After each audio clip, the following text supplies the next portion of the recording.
Mastering conversational phrases, edge out. Hello, everyone. Welcome back to our channel, where learning English is engaging, easy, and effective. Today, we're going to unravel the meaning behind the phrase, edge out.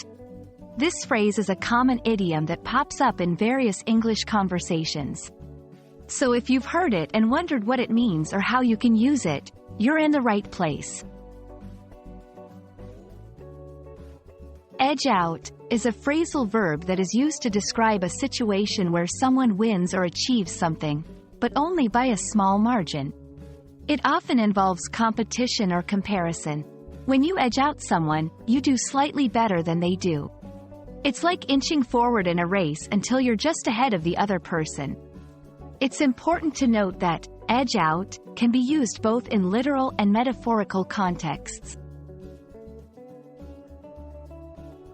To get a better grasp, let's look at some examples. 1. In a competition, the sprinter edged out his rival in the last few seconds of the race, securing a victory. 2. In business, our company edged out the competition with our innovative design. 3. In everyday situations, he managed to edge out the other candidates for the job with his unique experience. As you can see, edge out can be used in various scenarios, always implying a close victory or success. A common mistake learners make is using edge out in a context that does not involve competition or comparison. Remember, you can't really edge out in a situation where there's no one to compare to or no competition at all. In case you want to spice up your language, here are a few synonyms for edge out.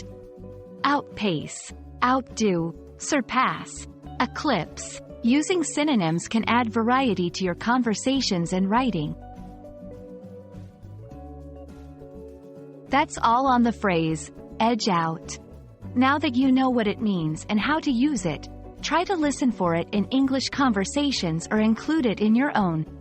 Remember, language learning is all about practice, so edge out your language barriers by engaging with new phrases and expressions.